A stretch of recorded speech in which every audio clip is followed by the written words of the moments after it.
Welcome on behalf of the Institute for Policy Studies. IPS is a community of public scholars and organizers linking peace, justice, and the environment in the U.S. and globally. We're a think tank, actually the first progressive in Washington, D.C. actually.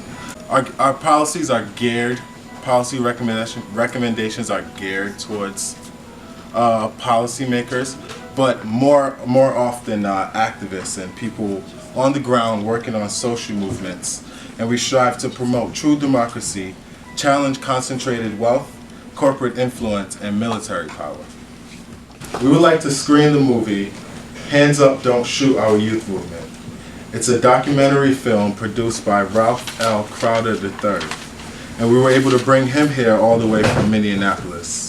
So this event would not be possible without the invaluable support of the Parallel Film Collective, WPFW 83.9 FM, DC Ferguson, All African People's Revolutionary Party, We Act Radio 1480 FM, and Africa World Now Project.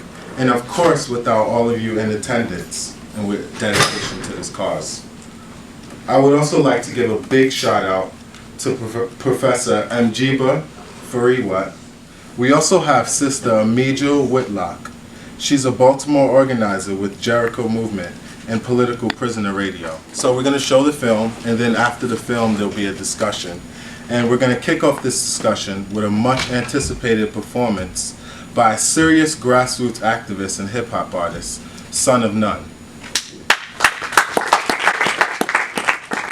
Right, so I hope y'all enjoy the film, get your thinking juices going, because there's going to be a discussion afterwards, and it should be a good time.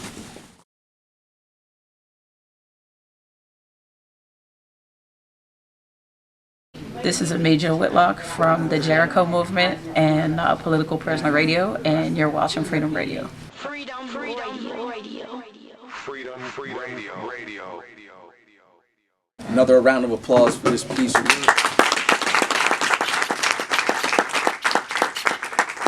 My name's Son of None. I'm a political hip-hop artist and activist and organizer in Baltimore. And yeah, that's powerful. That's what's going on everywhere pretty much. And what's beautiful about it is people are fighting back.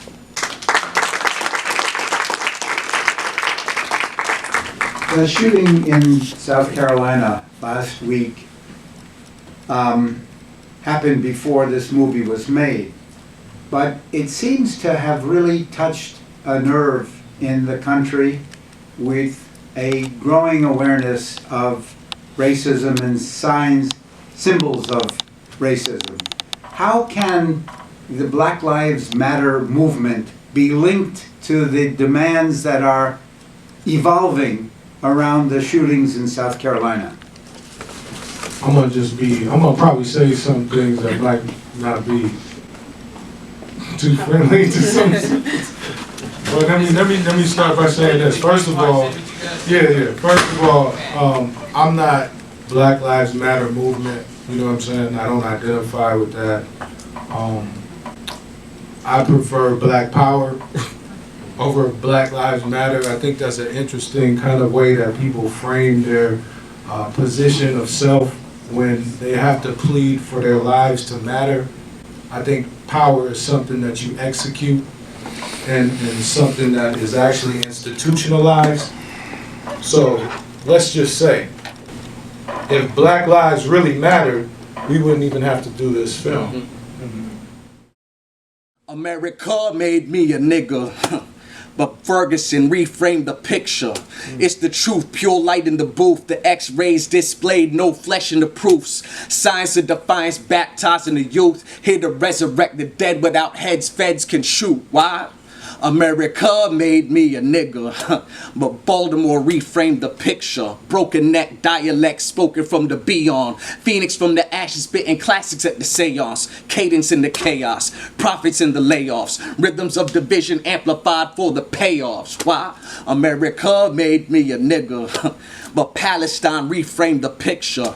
Call this Haiti in the 1780s, pre-intifada, Ramallah or Guevara in Guatemala. Not the gangster version of commercials for vodka, where each single is a jingle helping prisons to prosper. Nah, America made me a nigga, but then we reframed the picture.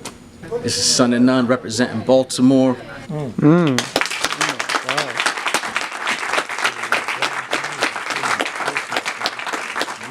I just want to say one other thing. Operated as a street medic during the uprising, and one of the most powerful things that I saw was that nobody who I treated with the Maylocks, right, that 50-50, went home. They all stayed and went back. After they got collected themselves and got back together, they all stayed in the street. Right, so that's the level of commitment that we're seeing from our people right now. You're watching Freedom Radio.